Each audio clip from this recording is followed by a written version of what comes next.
I want to give you a testimony template. Check this out. When you share your faith story, your transformation story, the hope that's transformed your life, the moment when you came to Jesus, I think you got to share it with 3 key pieces. First, you got to start with life before God and life without God. When you're sharing your testimony, make sure that you begin talking about what it looked like before you met God or life without God. Where were your priorities? Where was your emotional state? What were the things that worried you, that concerned you? What were the things that consumed you? Where was your emotions? How did you spend your time? What did life look like without God? And maybe for some of you, you're sitting here today going, excuse me, Josh, I don't have a part of my life like that. Like, literally, my parents took me from the hospital to church on Sunday. And then, I've been in Sunday school, this whole time. I mean, my first words were Jesus, not mommy, not daddy. It was Jesus, I'm telling you. I want you to hear this, and it's not new. This isn't my phrase, but being in church doesn't make you a Christian any more than being in a garage makes you a car. This building doesn't save you. A transformational moment when you put your faith in Jesus does. A moment in time when you responded to the call of Jesus Christ on your life. That's what saved you. Not just an emotional worship moment. Not an intellectual understanding of what was true. And definitely not your mom and dad's faith. You, no matter what way you've been raised, started your life apart from God. Talk about it. Talk about the things that controlled your life before God. And then get to the good part, how you gave your life to Jesus. And this is so important because if you understand what your testimony really is, you will always share the gospel when you share your testimony.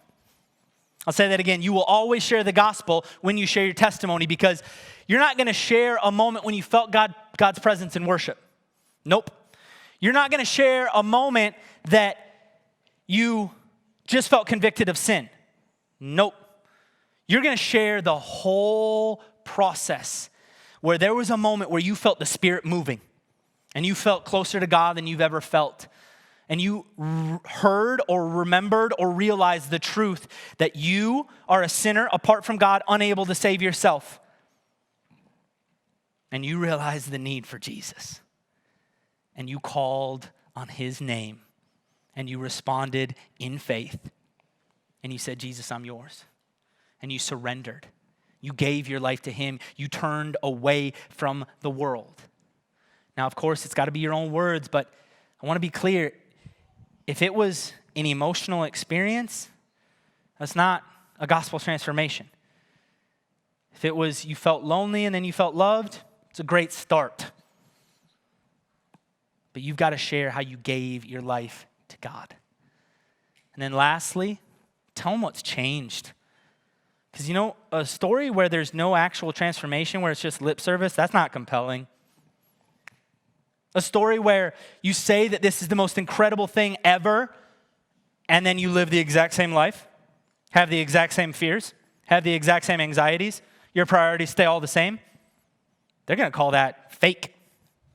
They're going to call that hypocrisy. They're going to call that a joke. So what's changed? How is your life different as you follow God?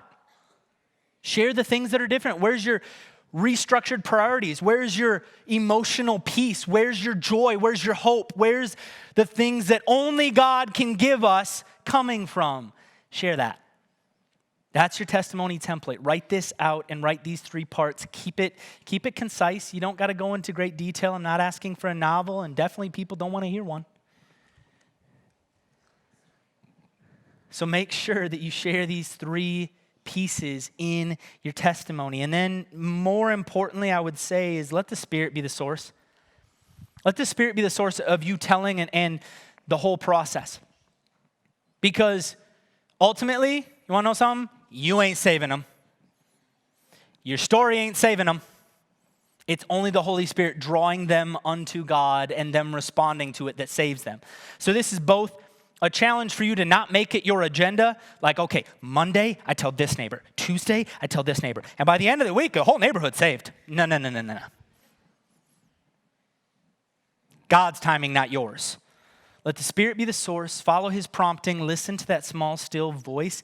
And then, please release the pressure off your shoulders and know that God does the work. Don't get too caught up in the mess of thinking that you're the one that's got to save people. Take a load off. Share the joy, share the hope, share the change that Jesus has given you, the life that Jesus has given you, and then pray and watch him do the work.